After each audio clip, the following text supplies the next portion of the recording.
Itu cara berbeda. Jadi yang enggak membatalkan wudu itu yang mahram. Mahram itu siapa? Orang yang haram di nikah. Nah berhubung istri itu boleh dinikah, berarti status fikihnya ajnabiyah, orang lain. Paham ya? Soal oleh dijima itu karena ada akad tadi, akad nikah tadi. Makanya dawuh Kanjeng Nabi fa innakum akhadtumuhunna bi amanatillah wastahlaltum furujahunna bi kalimatillah. Jadi halalnya dijima itu karena akad nikah. Tapi statusnya dia tetap ajnabi ya, orang lain. Buktinya orang lain lagi nak ke mati, idahnya selesai ya oleh rabi meneh. Engkau bojo keduanya mati nah ya rabi meneh. Makanya enggak tahu dia kalau di surga ikut siapa kalau nanti sing jelas gak melok sing neraka gitu. Dan makanya cawe itu ya enak. Misalnya Rabi Ruhil bun neraka, Rabi Mustafa bun neraka, Rabi Ki Fuad terakhir bun swarga ya melok Ki Fuad. Lah apa melok sing mlebu neraka?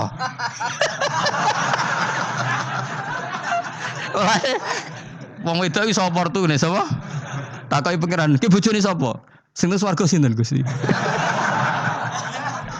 Lha kok Fuad nggih niku mawon. Demo itu ya ana enake kok karek milih kok siapa. Engko nek swargane beda kelas yo milih sing dhuwur. Ya dadi wong wedok ya ana enake. Nah, tapi kita sebagai wong alim iku nek ditakoki, Gus kalau saya haji gimana? Bojom cekeli wae, pas tawaf iku intikal madzhab. Jadi kita ini unik. Fatwa intikal madzhab khusus tawaf. Ngono intikal khusus iku ya nama wong Indonesia ora. Makanya alhamdulillah kita ini ditunggoni wong alim-ngalim. Sampai intikal madzhab saja kita punya referensinya. Terus ada lagi madzhab Syafi'i yang agak ringan. Begini, aula mastumun nisa itu kan khitab pada subjek gitu. Saya ulang lagi ya. Ada yang mengatakan aula mastumun nisa khitab pada subjek, pada pelaku. Allah tidak membicarakan objek. Itu kan urutannya ayat kan gini, wahai orang-orang yang beriman jika kamu pelaku, ya jika kamu dari kamar mandi atau nguyuh ngising maka wudu kamu batal. Oke, berarti kamu pelaku kan? Pelaku nguyuh dan pelaku ngising. Atau kamu memegang perempuan. Allah kan hanya cerita kamu, maka yang batal ya pemegangnya bukan yang dipegang. Misalnya gini saya bilang kamu, "Hen kowe aja ngambung cawe wedok ayu." Ketika ruhen ngambung sing dosa sing ngambung apa sing diambung? Sing ngambung. Di mana-mana pelaku itu yang kena hukum. Sing diambung kan gak dosa, musibah kan? Wong diambung ruhen ku isin lho. Nah kan gak mungkin aku mending ngene. Misalnya saya jadi polisi Aceh, polisi syariat, kan gak bisa mentakzir perempuannya tadi. Ono wong ayu ning bis, ruhen gak kuat terus diambung. Ini yang ditakzir, kan kamu polisi syariat, yang ditakzir yang ngambung apa yang diambung? Sing ngambung. Meskipun Rukin so berdalih, salah mayu. Jajal kowe elek. Di mana-mana hukum itu hanya kena pelaku. Sehingga ada ulama yang berpendapat yang batal itu yang memegang, bukan yang dipegang. Sehingga dalam konteks kamu tawaf, kok disentuh perempuan, berarti yang menyentuh batal, kamu tidak. Atau kamu menyentuh perempuan, kamunya batal, yang disentuh. Maka ada ulama mengatakan aula masumun nisa wa hadzal khitab muwajjahun lil lamis, yang memegang bukan yang dipegang. Karena tren hukum kan pasti yang kena hukum itu yang pelakunya, bukan objek. Paham ya? Tapi kita sudah kadung Syafi'i, objeknya dibatalkan, subjeknya dibatalkan. Karena ya pikiran Imam Syafi'i ingin wong ndambung ruhin, iku regane jatuh gak? Kira-kira masalah cocok ra cocok tetap jatuh. Artinya objek itu tetap kena efek, apa? Wis cocok ra cocok kan kenapa? Wis ngene misalnya gini. Ruhin wong hipersek, wong wis pokoke hiper. Terus dicekel wong Turki, ayu. Kira-kira dia digrosot ta ora? Senajan objek. Jawab. Lho angen-angen kowe ojo mikir ngono. Misale ya Ruhin, Mustafa lah, khusuk lah. Kowe terus digandang wong wedok Turki ayu. Krasa gerjel ta ora? Kayak objek lah. Krasa.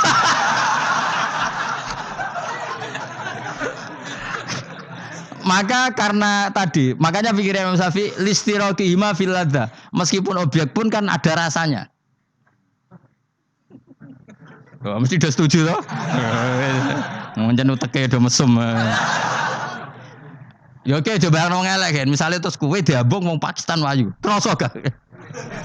Oh elek selawat urip ya. Nah, karena objek ini juga merasakan, maka dibatal pisan Mbak Imam. Nah ngono wudumu ya batal pisan. Kira apa? Lah kok ya kroso kira-kira gitu, Pak. Madzhab siapa?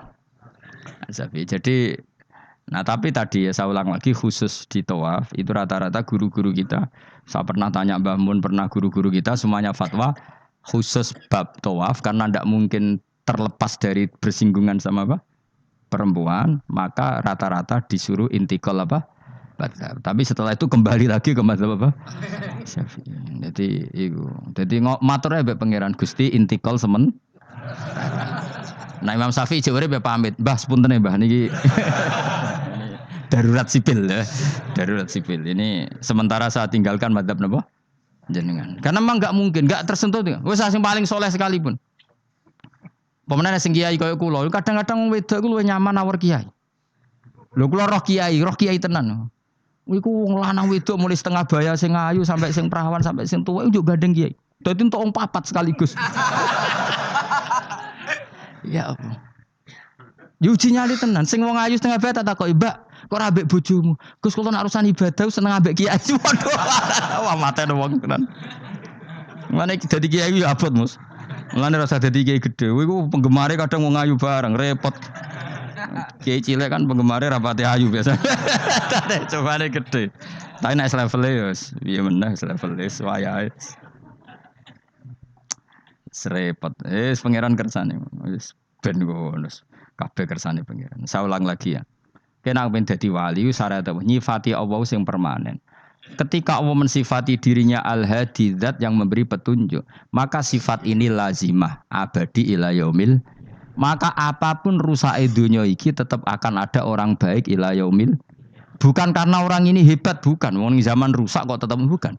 Karena Allah yang al-hadi. Sing hebat berarti Allah bukan kita. Coba kita hidup di zaman akhir.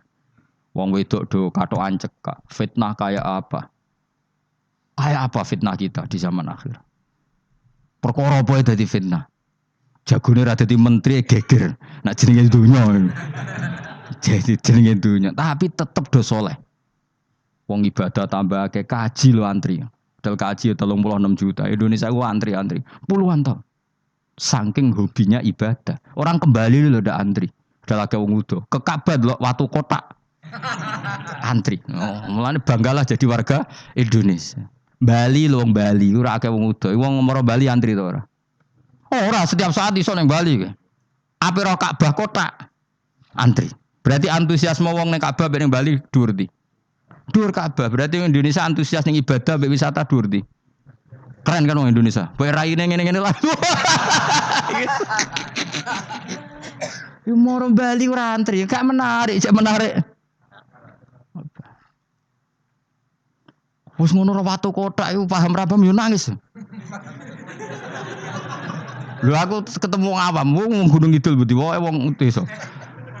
Ya wong Gunung Kidul tenan bonjol kula haji.